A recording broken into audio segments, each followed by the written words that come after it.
Shalom Rokris 14. Selamat pagi semuanya. Di pagi hari ini, mari kita mengucap syukur, memuji dan memuliakan nama Tuhan kita. Mari kita angkat satu lagu pujian. Ku mau cinta Yesus.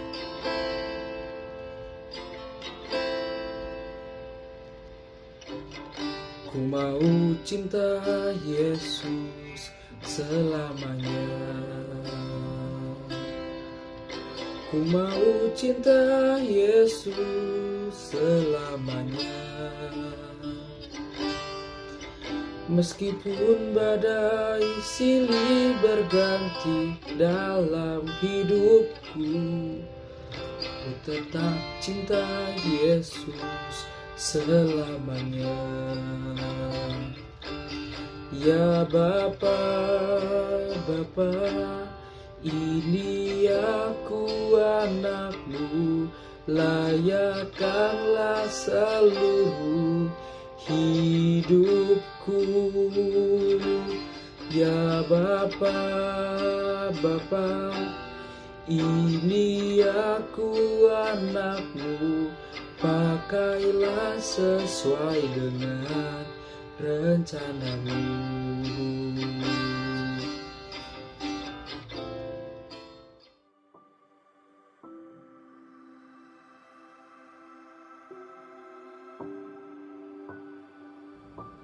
Markus pasal 13. Bait Allah akan diruntuhkan. Ketika Yesus keluar dari bait Allah, seorang muridnya berkata kepadanya, "Guru, lihatlah betapa kokohnya batu-batu itu dan betapa megahnya gedung-gedung itu." Lalu Yesus berkata kepadanya, "Kau lihat gedung-gedung yang hebat ini? Tidak satu batu pun yang akan dibiarkan terletak di atas batu yang lain. Semuanya akan diruntuhkan." Permulaan penderitaan. Ketika Yesus duduk di atas bukit Zaitun berhadapan dengan bait Allah, Petrus, Yakobus, Yohanes, dan Andreas bertanya sendirian kepadanya, "Katakanlah kepada kami, bila manakah itu akan terjadi, dan apakah tandanya kalau semuanya itu akan sampai kepada kesudahannya?" Maka mulailah Yesus berkata kepada mereka, "Waspadalah supaya jangan ada orang yang menyesatkan kamu. Akan datang banyak orang yang memakai namaku dan berkata, 'Akulah dia,' dan mereka akan menyesatkan banyak orang. Dan apabila kamu mendengar deru perang atau kabar-kabar tentang perang, janganlah kamu gelisah. Semuanya itu harus terjadi, tetapi itu belum kesudahannya. Sebab bangsa akan bangkit melawan bangsa dan kerajaan melawan kerajaan. Akan terjadi gempa bumi di berbagai tempat dan akan ada kelaparan. Semua itu barulah permulaan penderitaan menjelang zaman baru. Tetapi kamu ini, hati-hatilah, kamu akan diserahkan kepada majelis agama, dan kamu akan dipukul di rumah ibadat, dan kamu akan dihadapkan ke muka penguasa-penguasa dan raja-raja karena aku, sebagai kesaksian bagi mereka. Tetapi Injil harus diberitakan dahulu kepada semua bangsa, dan jika kamu digiring dan diserahkan, janganlah kamu khawatir akan apa yang harus kamu katakan. Tetapi katakanlah apa yang dikaruniakan kepadamu pada saat itu juga, sebab bukan kamu yang berkata-kata, melainkan Roh Kudus. Seorang saudara akan menyerahkan saudaranya untuk dibunuh. Demikian juga seorang ayah terhadap anaknya, dan anak-anak akan memberontak terhadap orang tuanya dan akan membunuh mereka. Kamu akan dibenci semua orang oleh karena namaku, tapi orang yang bertahan sampai pada kesudahannya, ia akan selamat. Siksaan yang berat dan Mesias palsu.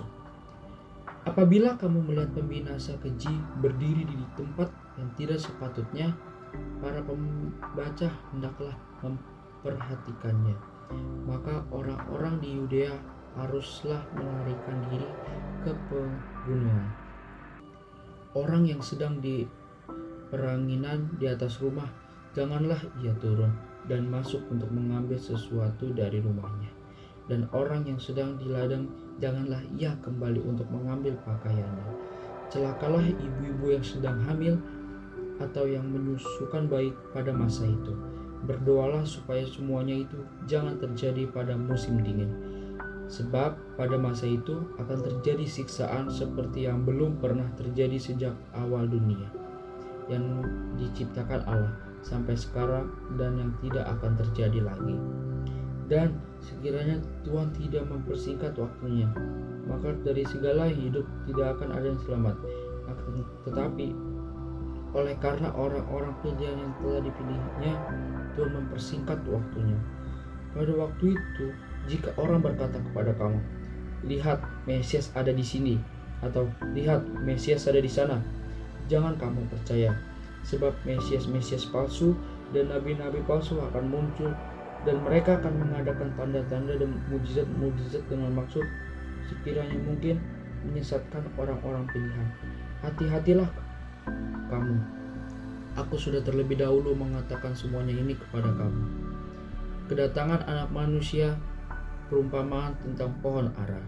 Tetapi pada masa itu sudahlah siksaan itu. Matahari akan menjadi gelap dan bulan tidak bercahaya, dan bintang-bintang akan berjatuhan dari langit, dan kuasa-kuasa langit akan goncang. Pada waktu itu orang akan melihat Anak Manusia datang dalam awan-awan dengan segala kekuasaan dan kemuliaannya.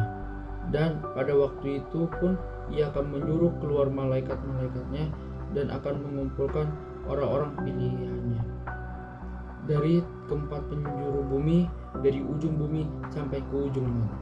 Tariklah pelajaran dari perumpamaan tentang pohon ara. Apabila ranting-rantingnya melembut dan mulai tunas, kamu tahu bahwa musim panas sudah dekat.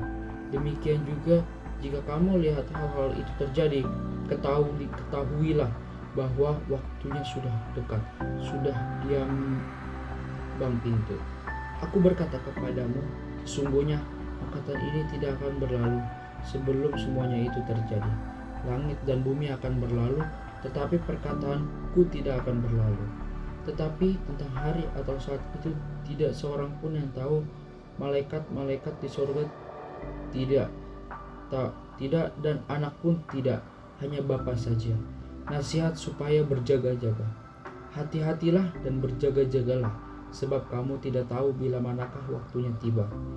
Dan halnya sama seperti seorang yang berpergian, yang meninggalkan rumahnya dan menyerahkan tanggung jawab kepada hamba-hambanya masing-masing dengan tugasnya, dan memerintahkan penunggu pintu supaya berjaga-jaga.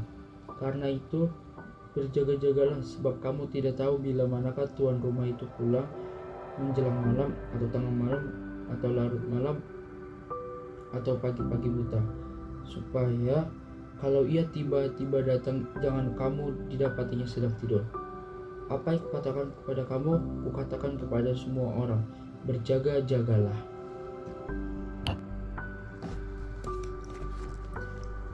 Mari kita bersatu dalam doa. Tuhan Yesus, terima kasih Tuhan, kami sudah membaca sedikit dari firman-Mu. Berkati firman-Mu ini Bapa, agar dapat menjadi remah bagi kehidupan kami. Bapa, sebentar kami ingin melanjutkan pembelajaran kami. Berkati pembelajaran kami dari awal, pertengahan, hingga akhir. Terima kasih ya Tuhan. Ampunilah atas dosa-dosa kami, agar kami layak menerima berkat-Mu. Hanya di dalam nama-Mu kami berdoa dan mengucap syukur. Haleluya, amin.